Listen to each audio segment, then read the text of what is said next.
Jen Rose with Urban Nectar, and for today's Tea Talk, I have Melissa of Modern Goddess Melissa here with me today. Hello! I'm so excited to have her. We're going to talk about her background, how she came into her practice, and the inspiration behind it. So I'd love to hear about your journey, if you don't mind sharing with us today. Sure. So Modern Goddess Melissa is really what I'm doing because this is my calling. There have been numerous traumatic and emotional and really difficult situations that I've been faced with in life, not just emotionally, mentally, spiritually, but also physically. And because I've dealt with so many different things, I feel it's given me a lot of gratitude, a better sense of compassion for other people and suffering. And I do feel that with Modern Goddess Melissa and this healing practice, this healing empowering practice, I'm here to help others, and that's what I'm really meant to be doing. I do feel that I've always been a healer in multiple lifetimes, not just this one. My background is that I'm an optometrist, and so this is something that I've been doing for many, many years, healing in that capacity. And so with Modern Goddess Melissa, I'm healing and empowering in just a different way. I do set aside a portion of whatever I make from Modern Goddess to go to volunteer optometric services to humanity, which is this organization that I volunteered with that provides eye care around the world. So to me, that's a way of bringing the two different practices together, even though they're technically very different. We've been hearing a lot about the rise of the divine feminine. What are your thoughts about that today? My thoughts are that it's beautiful. It has taken me my whole life up until this point to get to the point where I feel strong enough and confident enough and powerful enough in my own self to help lead and inspire women. And so, obviously we've all been through so many heartbreaks. We've all wondered, if we were worthy of certain things, certain people. I've definitely experienced time and time again those sorts of emotional traumas. But through everything, when I look back at every experience where my heart was broken, I realized that it was breaking open just to help me find more love for myself. Right. And so I think that the divine feminine rising is really about women coming more into themselves, recognizing really who they are, apart from any partner. And I'm not saying that we need to be independent from others. I mean, we're here with other people on earth for a reason. Right. I'm talking to you and not just myself here exactly. for a reason. Right. But the divine feminine rising is really about females rising into their own inherent power and knowing, allowing feminine flow, allowing receptivity, knowing that we're worthy of receiving, knowing that as women, we spend so much of our time really giving, which is a beautiful thing, but also the divine feminine rising is really about knowing that we are allowed to receive, that we're worthy of receiving, that our movement and our energy and our flow is really the energy that moves the whole world. Right. And we are totally capable of so many different things in so many different capacities, and it's really about stepping up into that. I feel. I love that. It's even for me on my own personal journey and stepping into my power, I struggle with that. You know, it's hard. We've talked about this, stepping into your power and being seen. It's a daily practice for me. And I think the roles that we have as these modern women, it can be difficult, it can be difficult to balance all of these roles. And so I think oftentimes we feel the pressure to be perfect in every single one.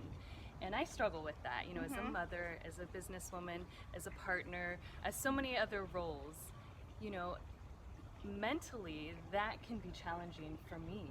So I wanted to ask you personally, what do you do for your mental wellness as, you know, a woman in several different roles? Yeah. What are some things that you practice to keep you uplifted and motivated to move forward? Yeah, I mean, honestly, there are so many different practices that I use. Yes. Number one, I think that the most important thing for us to recognize as powerful, amazing, modern goddesses really is that, yes, there's all these different things that we can be doing, that we're capable of doing, but even when we feel disconnected from our power, I think that the most important thing is to have compassion for ourselves. I mean, one of my main teachings with Modern Goddess is the fact that we are both human and divine.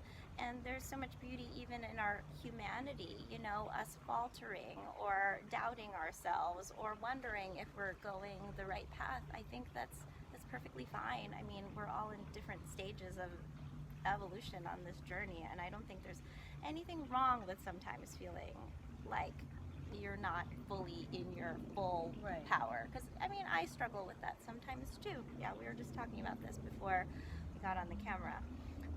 Practices that I use to help me really embody the goddess that I am. And again, I say that I am a goddess, not just because I'm the only goddess. We really all are. But it's within us. Yes, it's something just that's accessing that exactly. power. It's inherently there. So I do, meditation is a big part of my practice, my spiritual wellness practices. I meditate most every day. There are days where it doesn't happen, but most every day I do meditate.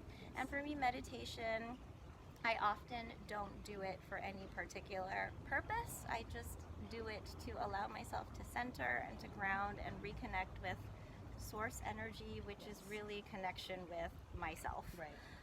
So that would be number one. I've started shamanic training as well, and so I've started going on journeys to get information and insight, and that really helps me because, you know, through my shamanic trainings, I've realized not just I have so many different guides and support in everywhere, but I mean, we all do in so many different realms, not just physically here, but it's all there, and it is possible to tap into that. So that's something that I've been doing.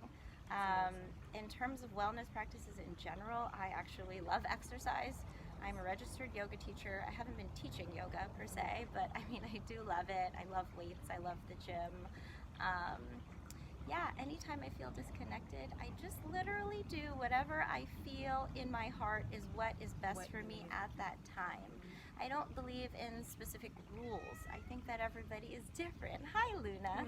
Just like Luna here, your cat is different. She's not going to be meditating like we are. Right. But she gets grounded by being outside. Yes, nature too. Honestly, I love being outside in nature, just like here in your beautiful space. Thank you.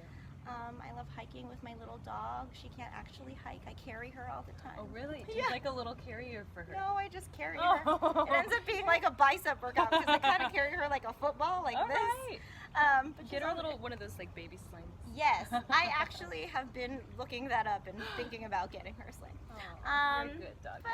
But yeah, I would say just really centering myself, and meditation is the number one thing. And really trying not to be so hard on myself.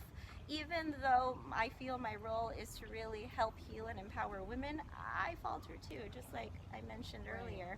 And so, yeah, I think it's all about not being too hard on ourselves and not taking everything so seriously. I mean, there are a lot of, and I have seen physically so much violence and pain and trauma and everything, and I've dealt with so many different things. So in this world where we have so much good that does have a lot of shadow as well, it can be hard sometimes. But at the same time, I think that there's just so much good, and if we just remember that, Right. if we try to remember here and there, that there's always hello. transformation happening. Hello. We get so many visitors in the backyard. Yes. And then even here, there's just butterflies and just life everywhere. Things keep circling and flowing. And Yes. yeah. I love that you mentioned that, having compassion with ourselves, because the journey is not perfect. We do have those moments where we're facing our shadows. And I think just kind of recognizing that and then taking a step back. Yeah. Asking yourself, what is it that I need right now? So we just talked about these various practices that you do. Do I need to go outside? Do I need to move my body? Do I need to maybe eat healthier or change the way my diet is? Or have some delicious, wonderful herbal tea. Yes. So I would love to share some tea with you today. We have the Divine Feminine, which is appropriate for the talk that we're having. And in this herbal tea, there's raspberry leaf, lemon balm, rose hips, and then peppermint. So it's a very cooling and uplifting tea, but also very supportive of the women's system. So lots of nutrients and vitamins. This is the tea that I actually drank towards the end of my pregnancy to kind of ease with the contractions, but it's also a wonderful tea to just drink on a daily basis because you're getting lots of vitamins. So we'll have a little bit of tea, and then I do want to hear a little more about your holistic practice. So the type of work that you do, I know that you do theta healing and you're a Reiki master. So what else do you incorporate into your practice when you're working one-on-one with women, or even you've done workshops in group settings as well? Yeah, so I incorporate whatever energy healing modality I feel called to be utilizing. So yes, I am a theta healer, which is tapping into the theta brainwave, which is really powerful to break through subconscious limitations and break through belief systems that really are no longer serving us. I'm a Reiki master, and so I utilize Reiki energy as well in support of the theta healing. I actually teach Reiki, and I've my own modern goddess way of energy healing as well. But yeah, I mean, I utilize crystals or whatever I feel called. I like to incorporate sound.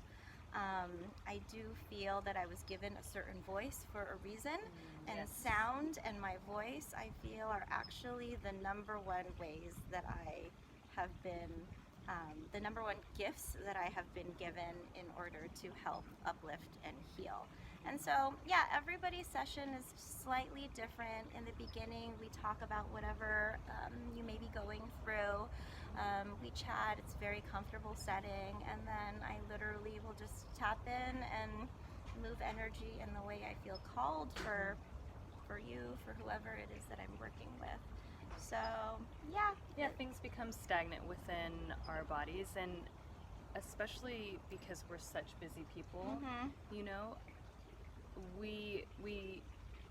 those things become stuck inside, and so they become physical problems, right? So when you go to receive energy healing work, it helps to move some of those things, allow more flow in your body so you can open up and heal some of those parts of yourself that maybe have been stuck within. Maybe you didn't realize that it was stuck within you. During this past retrograde season that we had, I know it was a big one for everyone, right? And I'm still kind of in myself right now. I'm having a cocoon moment. I'm kind of going inward. And I've recognized a lot of things from my past that have come to the surface. And it can be embarrassing. It can be a little traumatizing when they surface, because I think to myself, didn't I already address that? Didn't we heal those things? That was like in high school. I thought I let that go. But I see it come to the surface, and I think what's important is when it does come up, that you have grace with yourself, right? That you have compassion for yourself, because I see it and I'm like, okay, I really don't like that about myself, and I'm ready to release and let go, and know that as I'm doing that, I'm welcoming the parts of myself that I've really been working on. Yeah.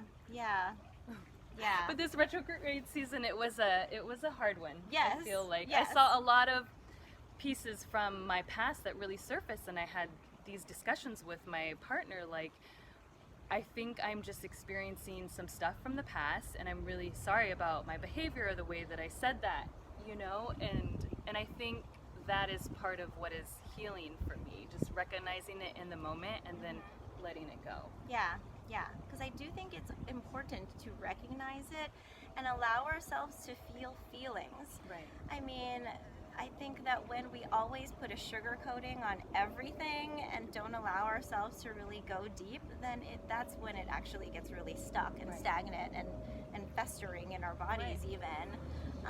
So I think it's really important. What you've been doing, I think, is totally key. Yeah, to just recognize and look at it. I mean, when we need to look at what we want to change, or else it's never going to change. Right. Yeah, as hard as that may be sometimes, whatever it is we're looking at. So, yeah. That's amazing. So lastly, I just want to chat with you about kind of where you're going with your practice, what's next, maybe any workshops that are coming up or some exciting news that you'd like to share with us. Yeah, so I pretty much very often am doing group energy healing workshops, Modern Goddess circles. Easiest to stay in touch with me through Instagram because I feel like always something is coming up, but I love leading them. The main thing that I have learned leading these Modern Goddess circles is that as women, we all go through so many of the same things, have the same similar fears, similar wants, similar desires. We're all wanting to grow in similar ways, and so it's beautiful because in these circles, it really shows how similar yet different we all are, and how we have so many commonalities. And it really, when I create the sacred spaces for these circles and move energy here, it's just beautiful, the kind of dynamic energy that happens with this feminine flow throughout all the beautiful women that come. I've decided to work on a course. It's going to be called Modern Goddess Power, which is really about how we can step forward into our feminine power, and how we can really live from that place. So that's something that I'm working on. That's amazing. Yeah, I mean, I would really just love to keep spreading this message that I feel that I'm here to spread. I don't know exactly where things are going to go, and I'm okay with that because I do think that the divine is leading me through this, and I'm just open to flowing the way that I'm being called. So that's where I'm called to be and do right now. That's wonderful. So we'll stay updated with you through Instagram, Modern Goddess Melissa. Yeah, Modern Goddess Melissa. You have a beautiful website as well. So thank you, Melissa, for being here today, and I hope you all enjoyed our tea talk. Goodbye. Thank you. Bye.